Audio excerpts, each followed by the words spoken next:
When iPhone first introduced their mini series of phones, and even when they launched the SE series of phones, there were a lot of us who wondered, do we actually need these budget iPhones? They didn't really work that well.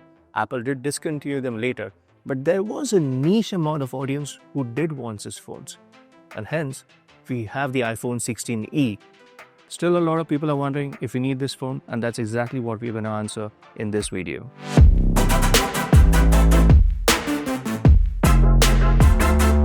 So Apple has used the chassis of the 14 series and squeezed in all the new hardware for the 16e.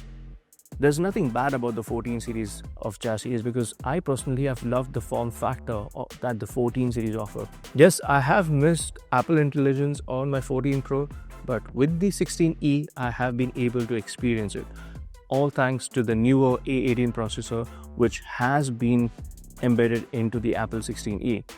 But the small downside is from the 5 cores which are available on the flagship series of phones, you only get 4 cores of GPU on this one. Everything else is the same. So a lot of people might consider that as a downgrade, but quite honestly, I've been gaming on the phone and I have found no issues.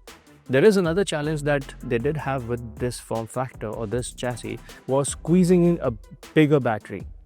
Because of which Apple, being Apple, have done what they could do the best is they removed what according to them was the least used feature, which was MagSafe. I don't know how they came up to that, but you do have wireless charging, but MagSafe is missing. So if you want MagSafe, you can slap on a cover which has MagSafe capabilities and you get MagSafe that way.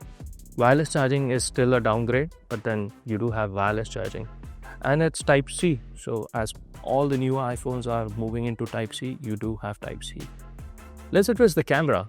There is just one single sensor here, which is a 48 megapixel sensor as compared to the other phones. Even on the 16, you get 2 sensors, but this is one single sensor.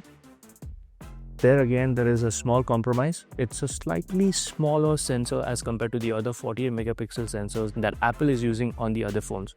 But then again, if you don't have a side-by-side comparison shots between this sensor and the other sensors that Apple has, between the 14, 15 or even the 16 series, you will hardly see a difference. So overall, I think it's still usable. It still retains the 12 megapixel sensor on the front, so that's almost the same. Apple has always been the pioneers when it comes to how their hardware integrates with the software, and that is also quite evident in the 16e.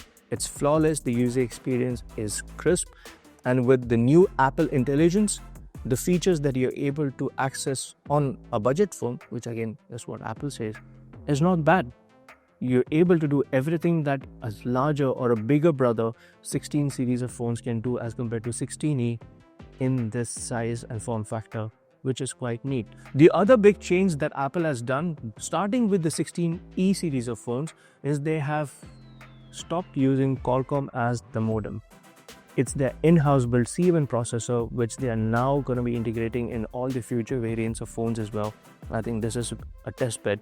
And so far, when we have been using the phone, we haven't seen any difference with respect to call qualities or even our Wi-Fi usage. So it's almost the same, and that's a good thing for newer processor from Apple to come in and be at least at par to somebody who's been doing it for years is not a bad thing at all.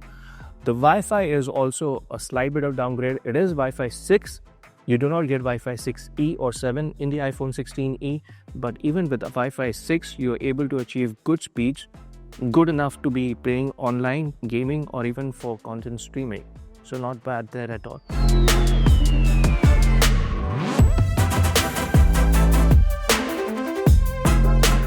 So who is the iPhone 16e for? If you're a person who believes in practical needs over random trends where you need to purchase newer products year on year, then yes. If you're a person who believes in efficiency over everything else, then yes, the iPhone 16e is definitely for you. Hence, E for efficiency. This is Aurelius from Cornea signing off. You guys have a good evening ahead.